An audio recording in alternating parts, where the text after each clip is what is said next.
My sister got the mansion, Mom, and Dad said I'd fail. But I made it bigger than them. Mahogany conference table gleamed under the harsh fluorescent lights of the law office in downtown Chicago.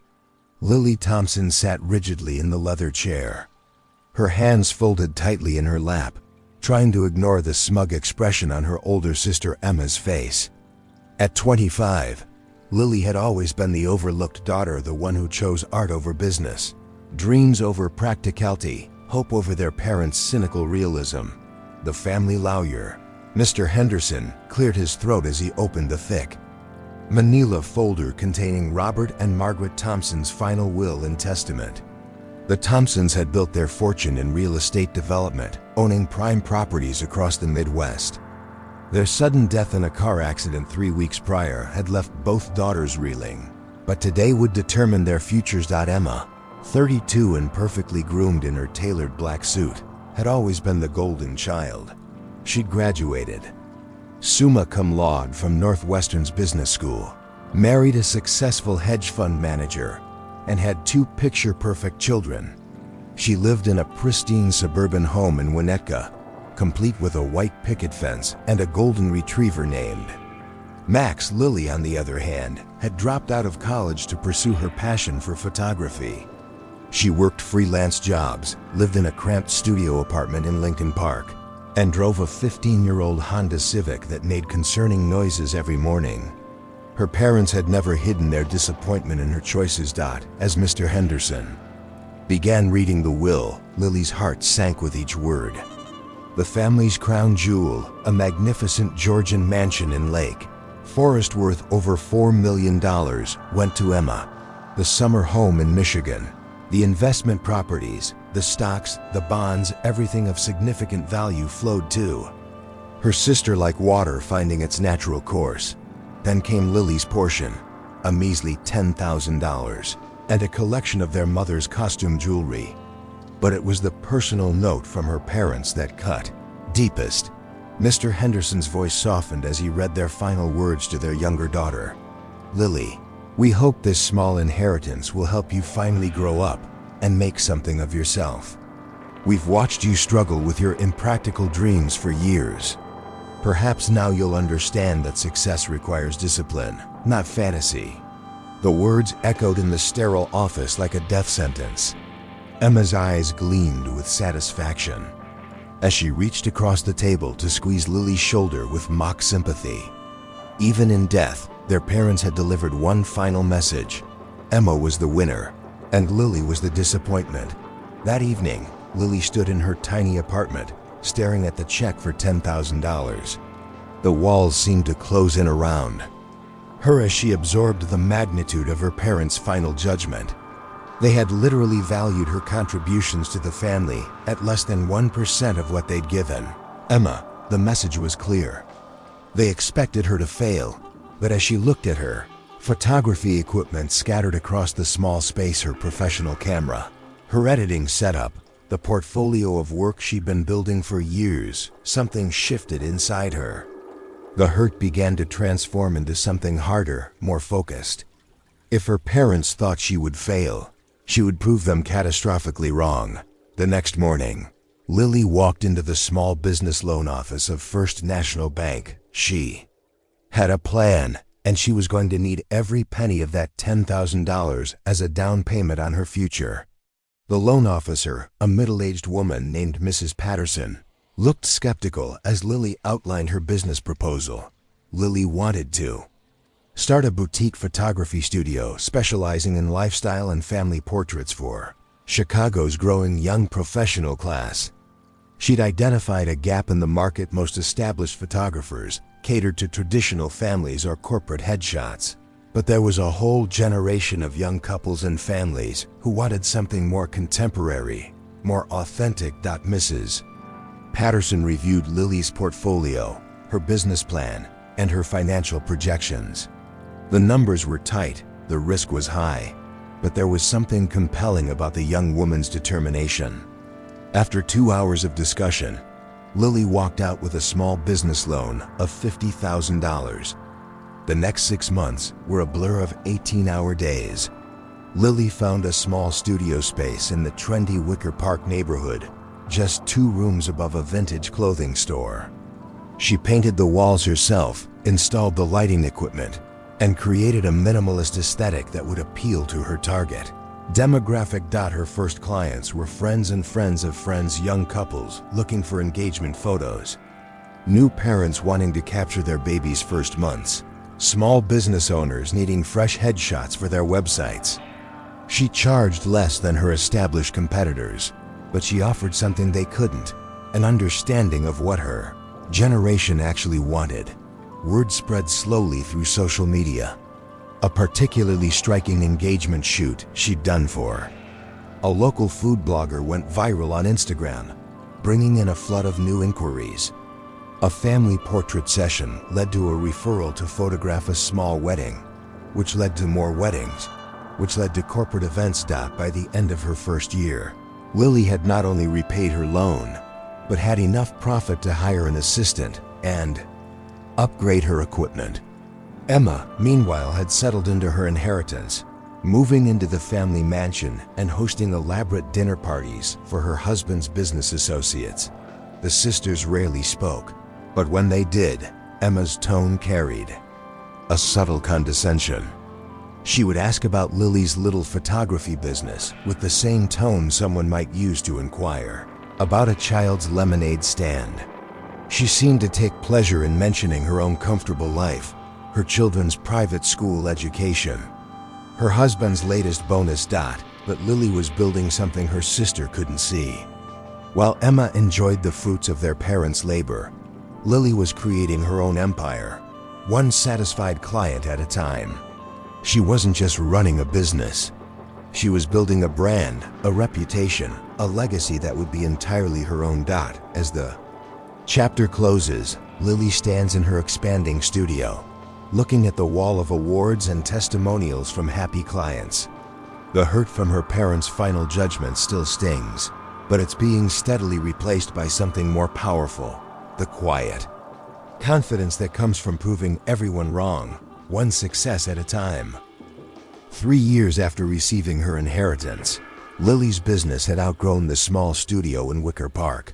She'd moved into a spacious 3-floor, converted warehouse in the heart of Chicago's West Loop, complete with multiple shooting spaces, a client lounge, and offices for her growing team of 12 employees. Thompson Photography had become the go-to studio for Chicago's elite tech entrepreneurs, rising politicians, celebrity chefs, and successful lawyers all sought out Lily's signature style.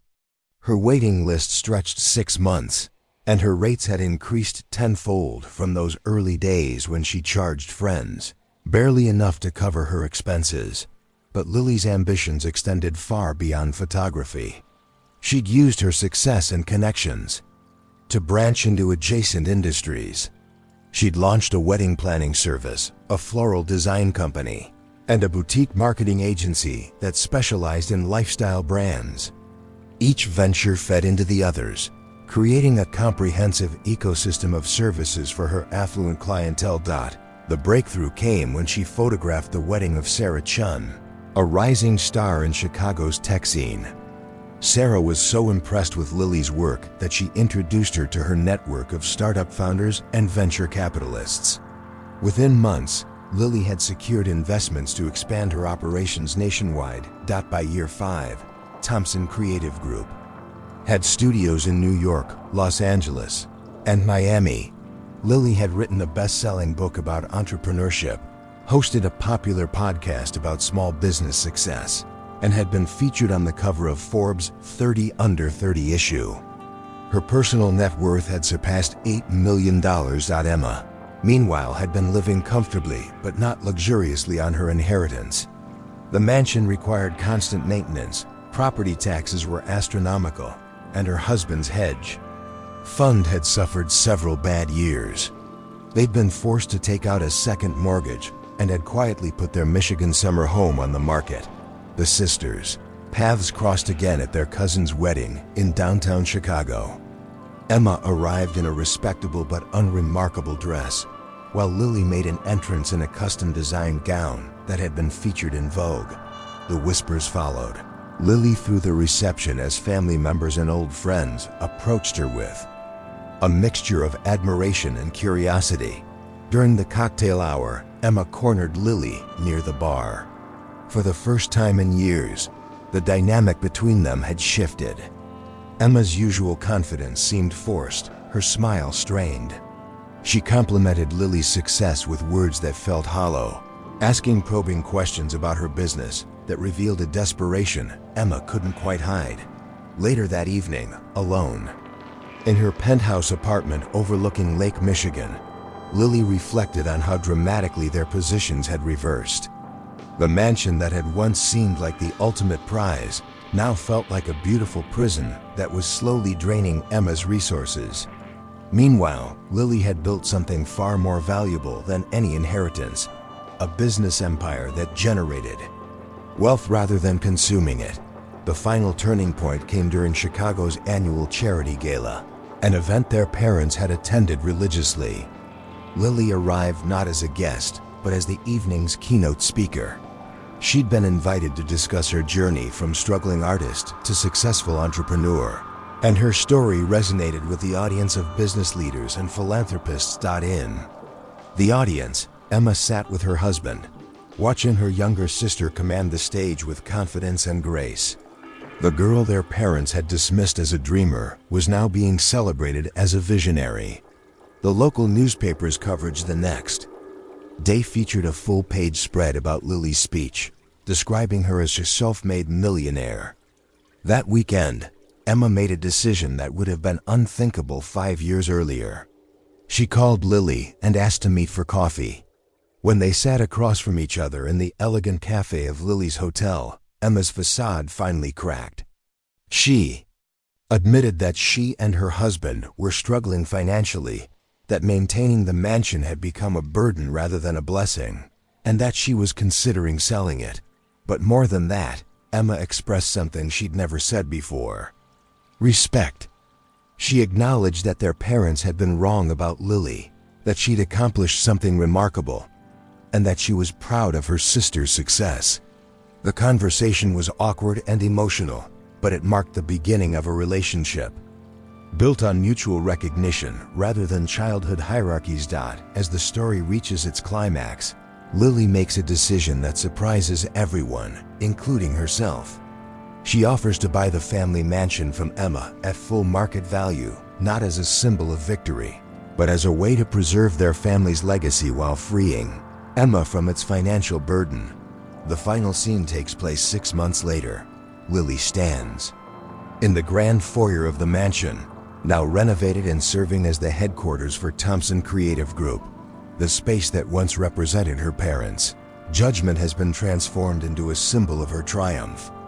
But more importantly, it's become a place where she employs over 100 people, where creativity flourishes, and where the next generation of entrepreneurs comes to learn from her success. Emma visits regularly now, not as the entitled heir, but as a sister who has learned to appreciate the strength she'd once overlooked.